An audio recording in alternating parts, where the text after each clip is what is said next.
Or the voice of Duke Nukem, and you're watching Tim's Tiny Arcade, mother effer.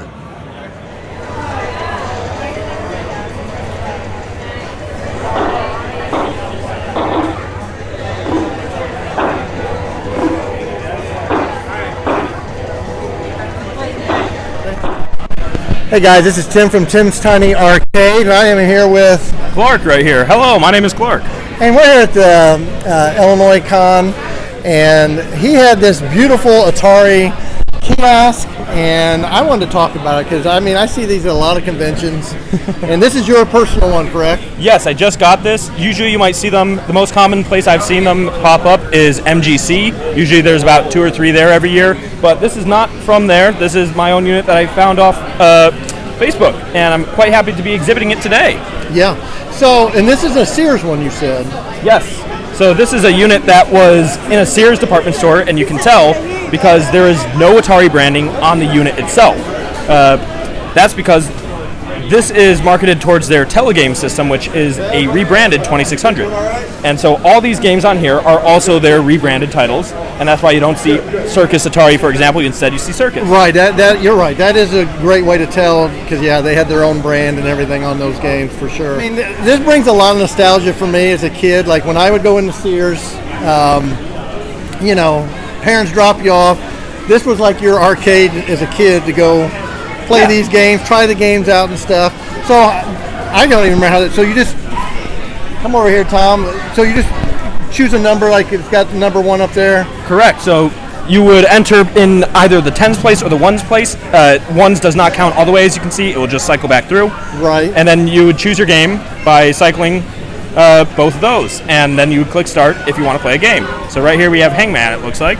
Now, do you know what year this might have been out exactly with this many games? This one sadly does not have a date code on it that I could find, but it would be somewhere in the very early 80s. So probably around 80, 81, 82. Yeah, I was going to say, that's probably with some of these game names on here, the games. Now, as far as kiosks, do you know if there was other kiosks with other games besides this one? Besides, maybe later on did they have other ones out? I don't even remember. Yeah, so this is for the 2600, as you can tell, but This isn't the only 2600 kiosk that exists. Okay. More commonly, you'll see a full-size unit. I'm guessing in editing you can show some photos on the screen now.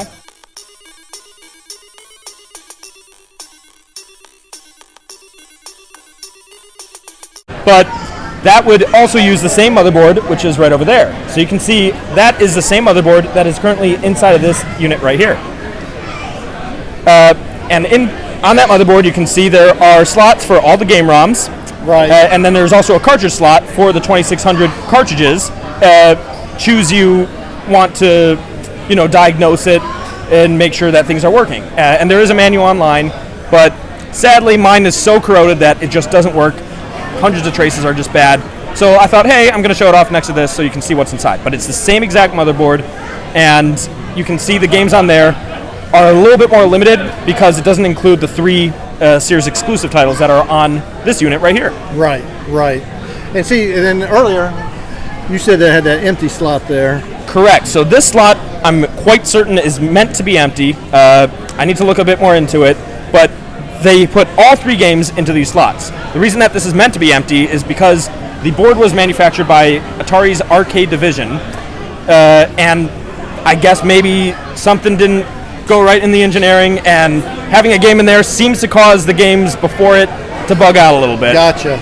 And so things don't work properly. I think that's the issue. I could be wrong, but I'm quite certain that is the problem that this unit is having because they do have their 3rd exclusive Stellar Track in this slot. Mm-hmm. So here's the underside right here. You can see these are just normal kind of joysticks that you would see more so on an arcade machine. Yes. Buttons as well.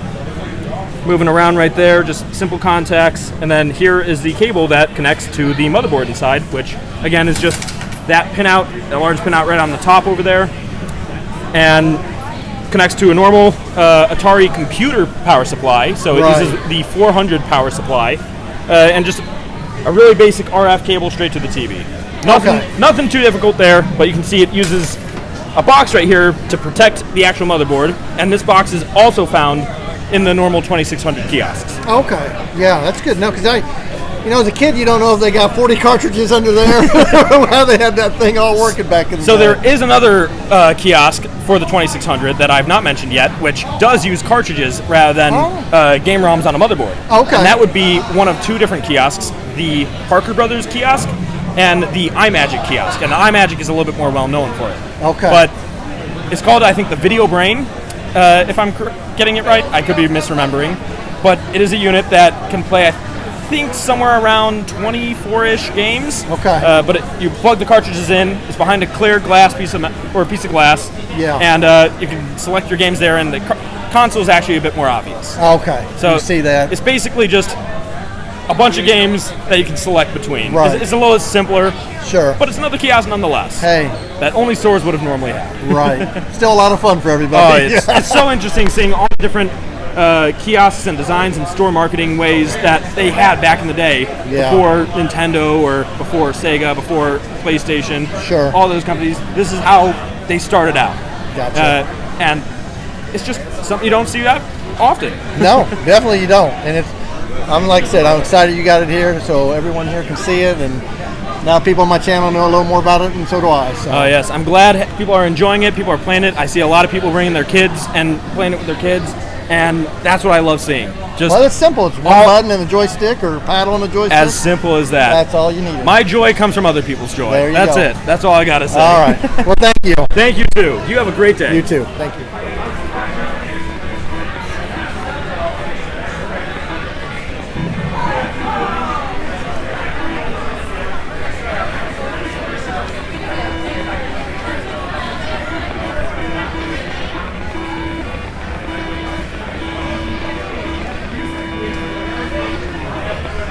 Got mixed up who I was.